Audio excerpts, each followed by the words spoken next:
Have you ever noticed that the more you care, the further your twin flame seems to drift away? The more love you show, the more they pull back. The harder you try to prove that you belong together, the more they seem to question the connection. It feels as if an invisible force is pushing away the very thing you most want to hold close. What makes this even more frustrating is seeing others in relationships that appear far less meaningful than yours, yet they are together while you remain. Caught in a cycle of closeness and distance that defies logic? But what if there's a deeper paradox at play? Something that depth psychology has studied for decades, but most people rarely discuss. There is a psychological principle that governs deep relationships, one that runs completely contrary to our common ideas about love. In this video, you will learn why your intense love can actually block the possibility of union. You'll understand what happens energetically when you let go of overcaring. Most importantly, how to achieve genuine detachment without suppressing your feelings or pretending indifference. Jung described neurotic attachment, a form of bonding that stems more from your own psychological gaps than from the person you love. The uncomfortable truth is that when your daily happiness or suffering depends on their response, whether they show affection or pull away, you are using them to fill inner voids that only you can resolve. Jung emphasized that real love exists only between two psychologically whole individuals, people who have a stable sense of self that doesn't rely on external validation.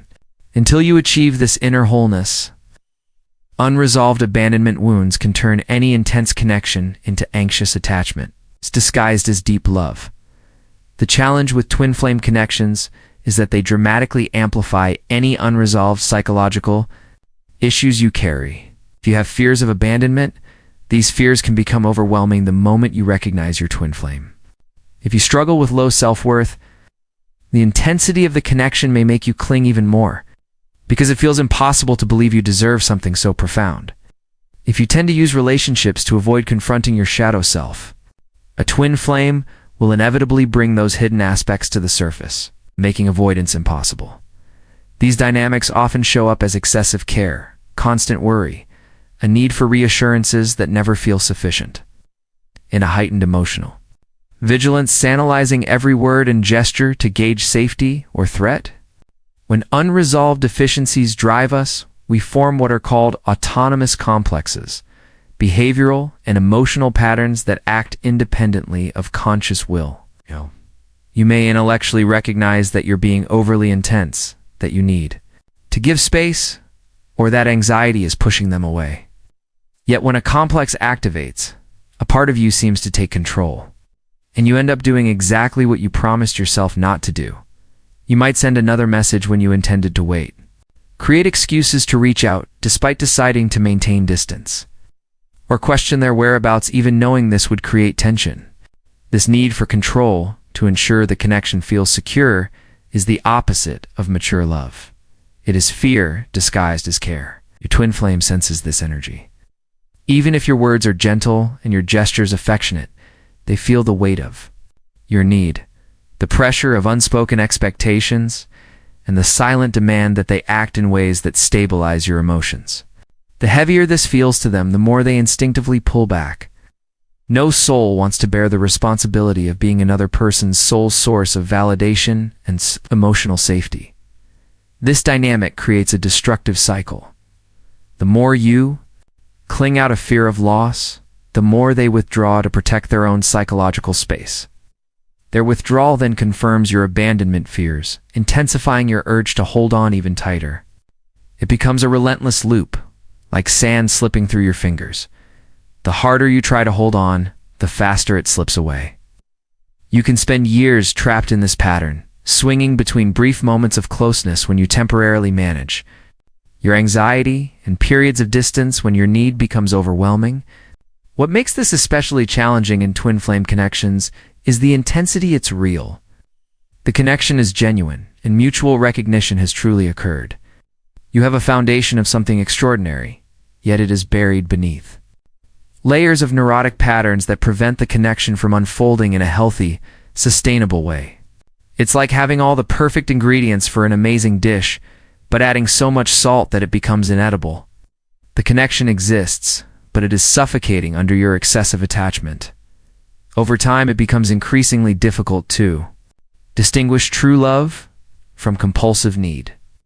Jung emphasized individuation, becoming psychologically independent before forming a deeply intimate relationship.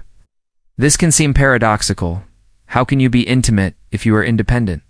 But true intimacy arises only between people who do not rely on each other for a sense of completeness.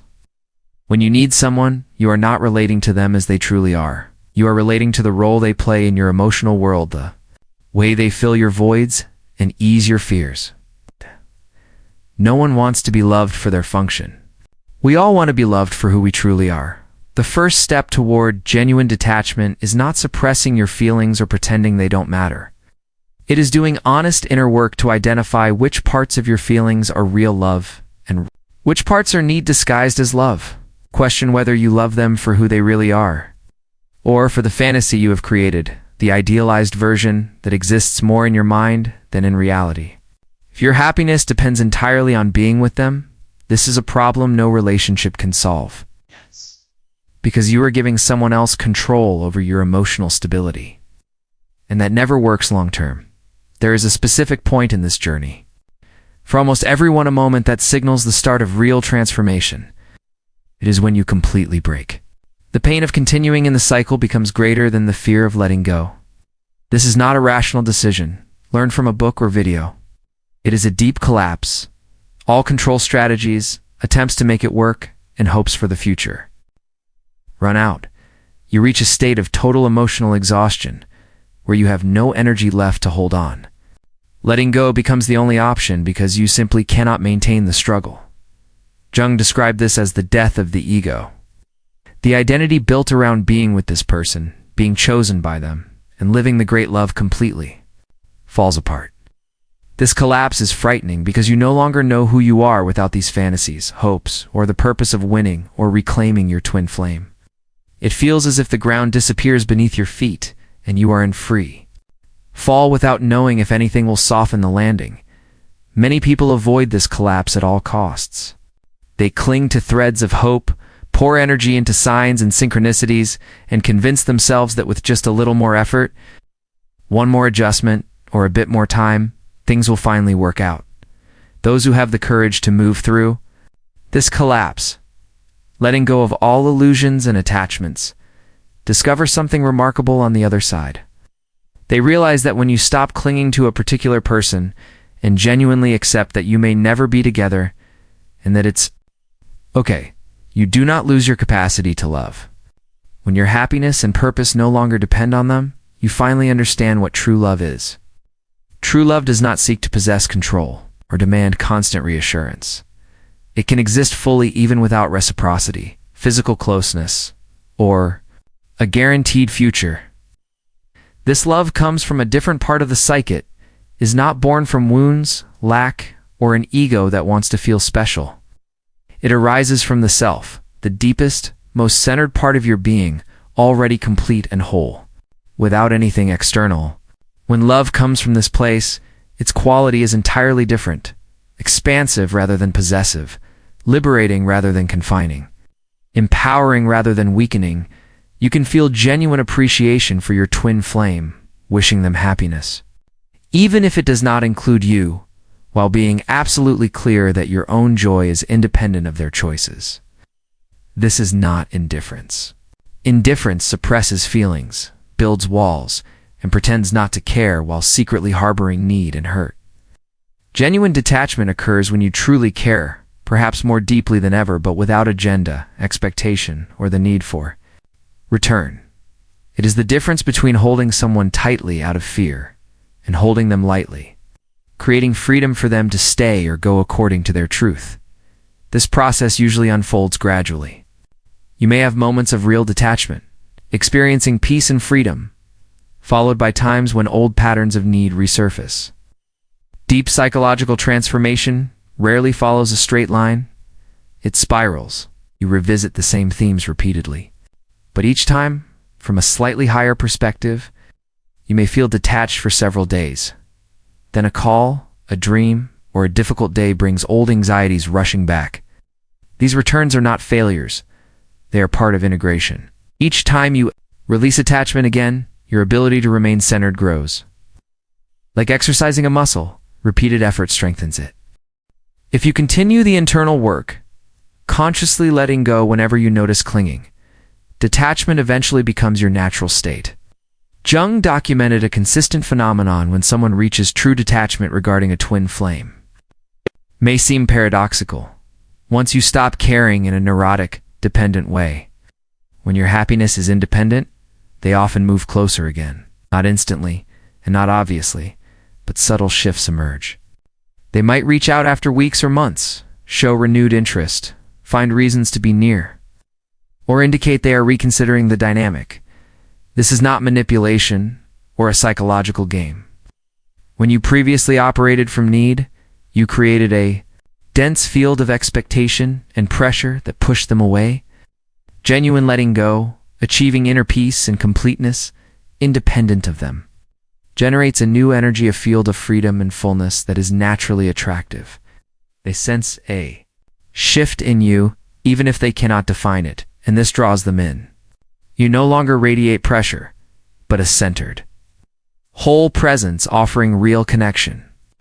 Instead of dependent fusion, the paradox is that this attraction only occurs when your detachment is genuine. If you detach solely to make them return, it is not true detachment. It is a more sophisticated manipulation.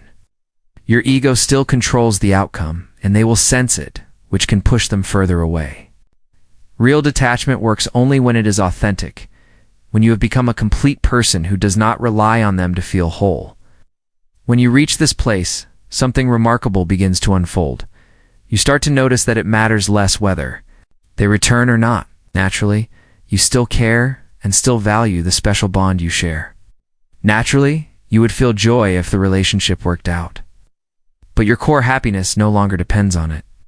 You've discovered inner sources of fulfillment, developed a meaningful relationship with yourself, and built a life that brings satisfaction regardless of whether you are with them. When they sense this, when they feel that you are genuinely okay without them, it often awakens something in them that was dormant. Now you represent the possibility of a real connection between two complete individuals, rather than a fusion of two incomplete ones. Jung recognized that healthy relationships can only exist between people who do not rely on them for emotional survival. Dependence arises when we need someone. Desire that comes from wholeness creates the potential for genuine partnership. Twin flame connections, more than any other, require this psychological maturity because their intensity magnifies any unresolved issues until they become unsustainable. If you enter such a connection carrying unmet needs, the intensity can quickly erode it. But if you approach it from a place of completeness, the intensity becomes a source of mutual growth instead of destruction. Next, we need to explore how to achieve this authentic detachment. It is one thing to understand intellectually that letting go is necessary. It is another to actually do it when every part of you wants to hold on. Jung developed specific techniques for managing attachment and need. These go deeper than simply deciding mentally to stop caring. They involve directly confronting the psychological wounds that originally created the dependency. This process is neither quick nor comfortable.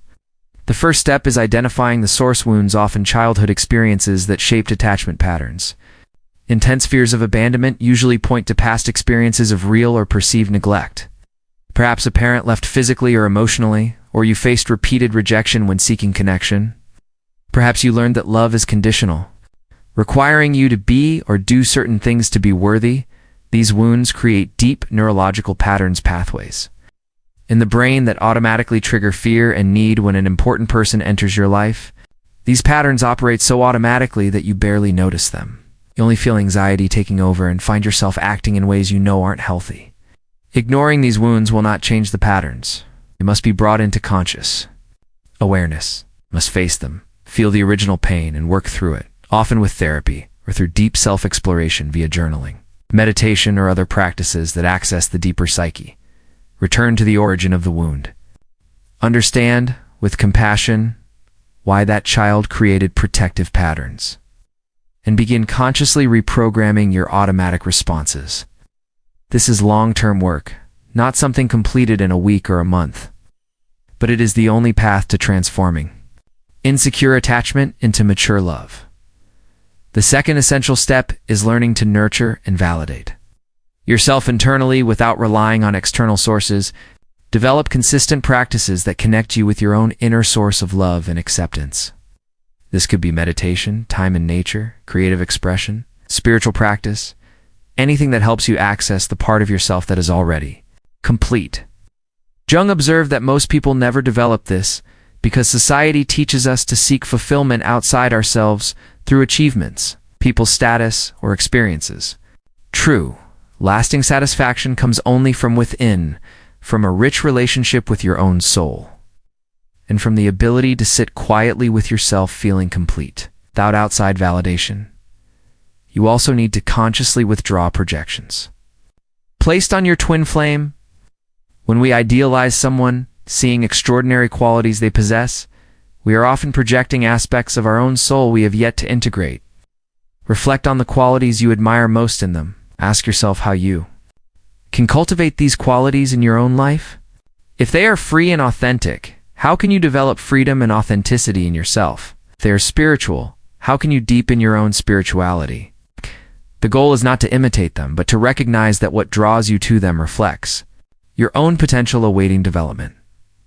As you integrate these projections, an interesting shift occurs.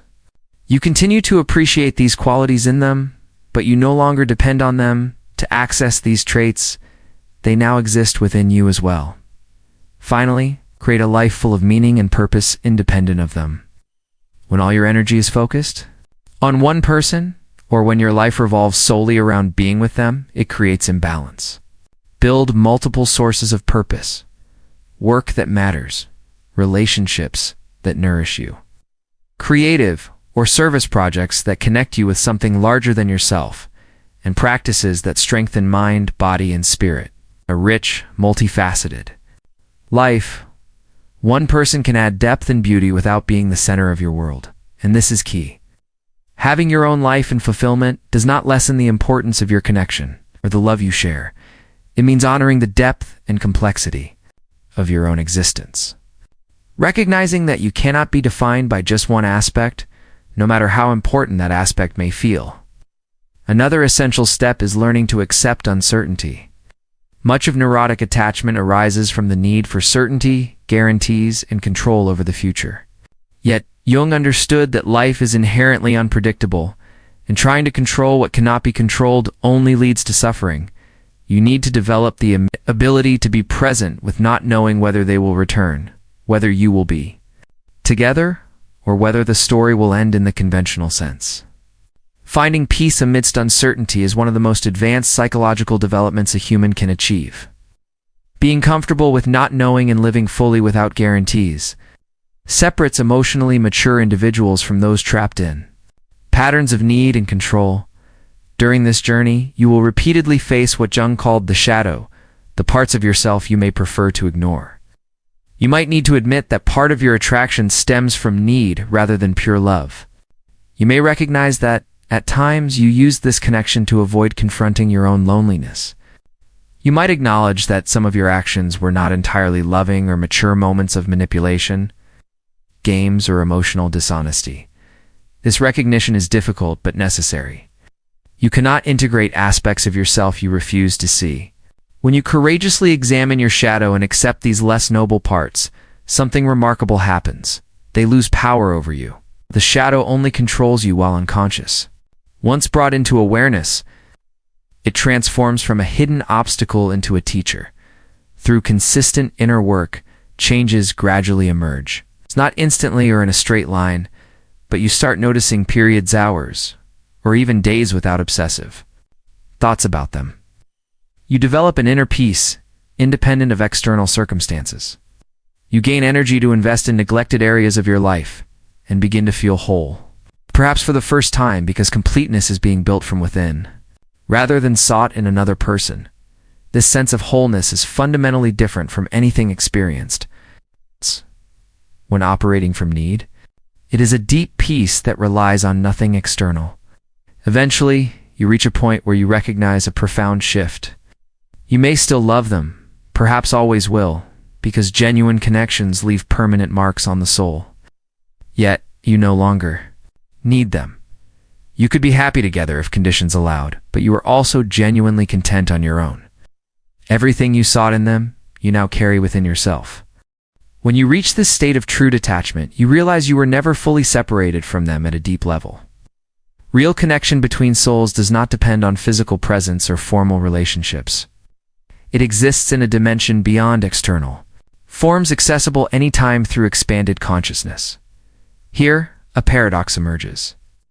When you release neurotic attachment, you finally learn to love in a mature, authentic way. This love is more powerful than prior attachment, even if it feels less emotionally intense. It is a love that can exist without possession, desire without need, connection without merging. Such love transforms not only you, but also the energetic dynamic with your twin flame.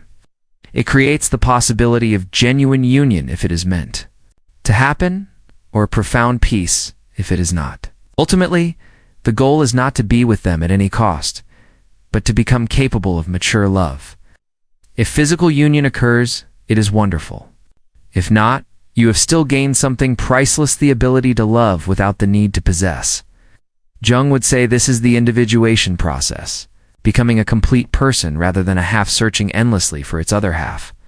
When two complete, independent individuals come together, a truly conscious partnership can emerge, what he referred to as the sacred marriage. This is not about merging to the point of losing individual identity, but about creating a connection where two whole people produce something greater than themselves, while maintaining personal integrity. This type of union is genuinely worthwhile, and is the only kind that can endure over time without sliding into dependency or resentment. If you've reached this point in the video, you are likely in the middle of learning detachment. There is no need to rush. There is no single correct way to navigate this journey. Most importantly, there is no shame in struggling with attachment or need. We all carry wounds and internal work to do, and twin flame connections simply highlight these issues more intensely than typical relationships. The discomfort you feel is not a weakness. It is a sign of your capacity for deep, meaningful connection. That capacity can be refined into one of your greatest strengths. The challenges you face now do not indicate that something is wrong with you. They indicate that you are undergoing a transformative process few have the courage to fully embrace. Detachment does not mean stopping the ability to love deeply. It means loving from a mature, centered place. It does not diminish the importance of deep connections. It allows them to matter in healthier ways. It does not make you cold or indifferent. It allows you to love fully without losing yourself. This transformation affects more than just your connection with this particular person. It changes how you relate to all people, situations, and life itself. You learn to be present with emotional intensity without being overwhelmed, to feel deeply without being controlled by emotions. Here is a final truth, regardless of what unfolds. With your twin flame, whether you end up together or not, the effort you put into genuine detachment will fundamentally change who you are and how you relate to everyone in your future. You will become capable of deeper, more authentic, mature love. You will develop a presence that naturally attracts healthy connections and discourages toxic dynamics.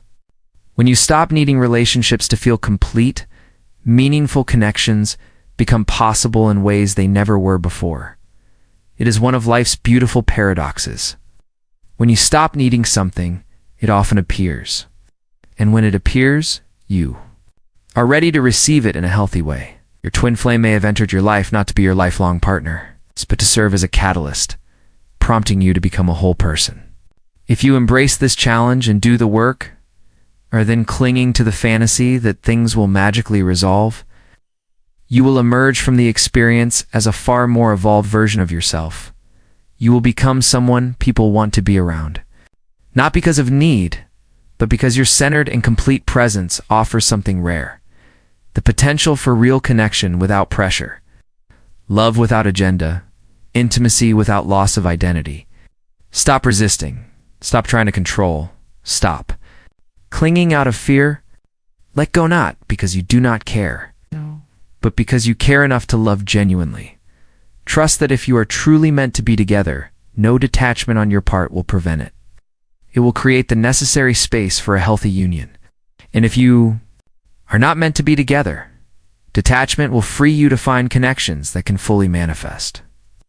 Rather than remaining trapped in an unprogressive dynamic, either way you benefit because you grow into a more complete, balanced person, capable of giving and receiving love in ways that respect both your integrity and that of the other person. If you want to speed up this transformation through detachment and gain practical tools for deep inner work, I've created 2 ebooks for people navigating twin flame connections and personal growth. The first is 21 Days of Transformation with Carl Jung.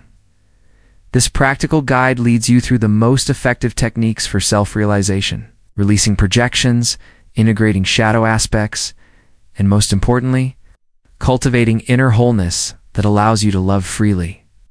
Over 21 days, you'll engage in targeted exercises that convert intellectual understanding into real, lived change.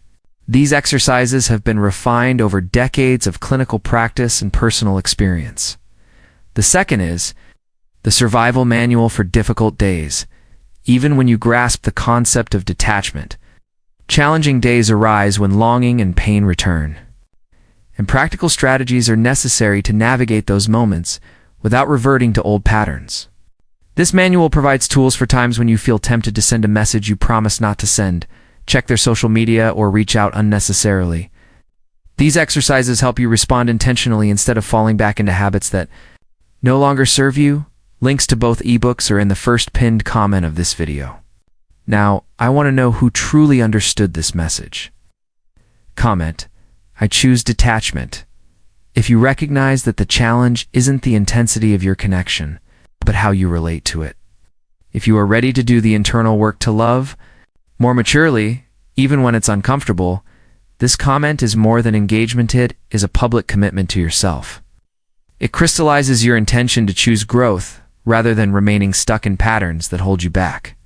It is a declaration to your own soul that you are ready for genuine transformation, not superficial change that preserves the same old dynamics. Remember, detachment doesn't mean stopping caring. It means caring in a centered, mature way so that your love becomes freeing, not restricting. Achieving this transforms not only your connection with your twin flame, but also your relationship with life itself. You become someone who flows with existence instead of resisting it, who adapts to change, and who loves deeply without losing yourself in the process.